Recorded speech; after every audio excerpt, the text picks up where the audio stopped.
সুস্বাগতম। হরে কৃষ্ণ নামামৃত চ্যানেলে আপনাদের সবাইকে স্বাগত জানাই।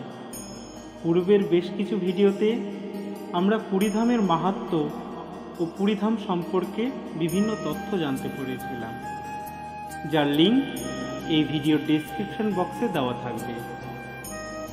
আজ পাঠের বিষয় পরমারাধ্য গুরুদেব শ্রীশ্রীমৎ দুর্গাপ্রসন্ন প্রতিষ্ঠিত শ্রীগুরু সঙ্ঘের নববিধান। বহু প্রতীক্ষার পর কিছুদিন হলো শ্রীগুরু সঙ্ঘে দীক্ষা প্রদান শুরু হয়েছে। আমরা জানি শ্রীগুরু সঙ্ঘে দীক্ষা ও শিক্ষা একই সাথে দেওয়া হয়, আলাদা করে আর কিছু হয় না। বর্তমানে দীক্ষা প্রদান করছেন স্বামী বলভদ্রানন্দ সরস্বতী মহারাজ, যিনি পূর্বে দিল্লি শাখাশ্রমে গুরুদেবের সেবায় ছিলেন। দীক্ষা প্রদানের পূর্বে সবাইকে এই নববিধান পাঠ করে শোনানো হয়। চলুন এবারে পাঠ শুরু করা যাক। আমার শিষ্য ভক্তগণের জন্য আমি 9টি বিধান প্রবর্তন করিয়াছি। 1. শ্রীগুরু সঙ্ঘ আমার প্রাণ। শ্রীগুরু সঙ্ঘের জন্য যে প্রাণ দিবে তার জন্য আমি প্রাণ দিব।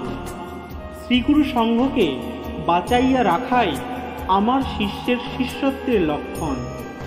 যে শ্রীগুরু সঙ্ঘকে ভালোবাসিতে পারিবে না, তাহাকে আমি কিভাবে শিষ্য বলিয়া মনে করিতে পারি।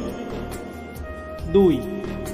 যে স্থানে অন্তত 10 জন শিষ্য আছে, সেই স্থানে একটি করিয়া শাখা সংঘ স্থাপন করিবে এবং সপ্তাহে বা পক্ষান্তে একবার করিয়া মিলিত হইয়া স্তোত্রাদি পাঠ, বন্দনা গান, আধ্যাত্মিক বিষয়, ঠাকুর প্রসঙ্গ এবং মঠ আশ্রমাদি সম্পর্কে আলোচনা করিবে।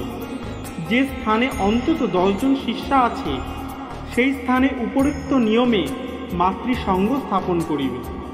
4. প্রত্যেক শিষ্যকে গৃহে মঙ্গল ঘট অবশ্যই রাখিতে হইবে। যেদিন সে অন্ন গ্রহণ করিবে, সেই দিন অন্নের অগ্রভাগ শ্রীগুরুর উদ্দেশ্যে উৎসর্গ করিতে হইবে। মঙ্গল ঘটে শ্রীগুরুর উদ্দেশ্যে অন্ন না রাখিয়া নিজে অন্ন গ্রহণ করা অপরাধ। 5. প্রত্যেক শিষ্য ভক্তকেই শ্রীগুরু সঙ্ঘ আশ্রমের সাধ্যমতো মাসিক সাহায্য দিতে হইবে ও শ্রীগুরু সঙ্ঘ পত্রিকার গ্রাহক হইতে হইবে। 6.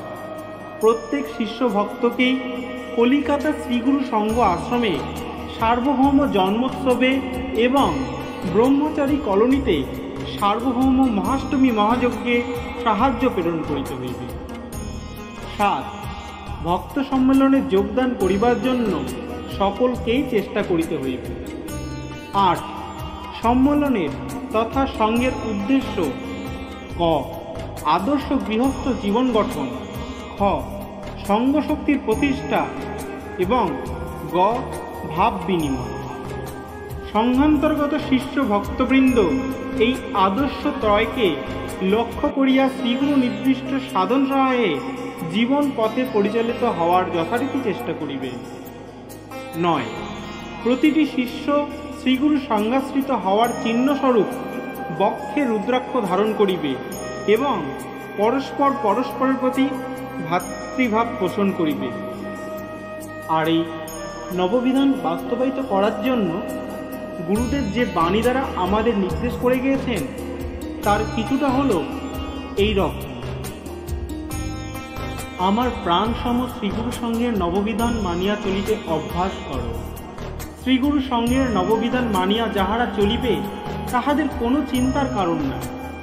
শ্রীগুরু সংজ্ঞাশ্রিত শিষ্য কি ভক্ত যাহারাই নববিধানের নিয়মানুসারে চলিবে, তাহাদের ঘরে কোনো রূপ অশান্তি ঘটিবে না। শ্রীগুরু সঙ্ঘ আমার প্রাণ, এ কথাটি কেহ ভুলিয়া যাইও না। দীক্ষা গ্রহণ করিলেই শ্রীগুরু সঙ্ঘের আমার প্রবর্তিত 9টি বিধান আছে, তাহা অক্ষরে অক্ষরে পালন করিতে হইবেই। তাহার অন্যথা করিলেই শ্রীগুরু বাক্য লঙ্ঘনের জন্য অপরাধ হয়। তাই তোমাদের স্মরণ করাইয়া দিতেছি যে দীক্ষা নিবার প্রথমেই শ্রীগুরু সঙ্ঘ পত্রিকা গ্রহণ করিলে পরে দীক্ষা দেওয়া হয়। 9টি নিয়ম ঠিকমতো পালন করিতে পারিলেই নিরাপদে সংসার যাত্রা নির্বাহ করিয়া সুখে থাকিতে পারিবে। আমি শিষ্যদের অবস্থা বুঝিয়াই আমি বহু চিন্তা ভাবনা করিয়াই নববিধান প্রবর্তিত করিয়াছি। শ্রীগুরু সঙ্ঘের সংগঠনের মূল ভিত্তি এই নববিধান। সকল সংকটাপন্ন দিনে কোনো রকম স্ত্রী পুত্রাদি নিয়া বাঁচিয়া থাকার জন্য প্রতি গৃহে নববিধান পালনের ব্যবস্থা করিয়া আমার শ্রীগুরুর আদেশ মতন নিয়ম পালন করিতে আদেশ দিয়াছি। যাহারা এই আদেশ নির্বিচারে পালন করিবে তাহাদের যেভাবেই হোক দিন কাটিয়া যাইবে। নববিধানে যাহা আছে তাহা যদি মানিয়া চলিতে পারো তবে তোমাদের কোনরূপ অশান্তি থাকিবে না, যতই কলিকাল আসুক। মত প্রণীত নববিধান অনুসারে চলিতে পারিলে কোনো দুঃখ কষ্ট থাকে না। আদর্শ সংসারী হইয়া মত প্রণীত নববিধান অনুসারে চলিতে পারিলেই প্রকৃত সুখী হইতে পারিবে। নববিধানে বিশ্বাসীর কোথাও ভয় নাই। পাঠা যেখানে শেষ করছি। ওম শ্রী গুরু জয়, ওম শ্রী গুরু জয়, ওম শ্রী গুরু জয়। ভিডিওটা ভালো লাগলে লাইক করে শেয়ার করবেন, যাতে আরও অনেকে শ্রীগুরু সংঘ সম্পর্কে জানতে পারে, এবং কমেন্ট বক্সে আপনাদের মূল্যবান মতামত জানাবেন।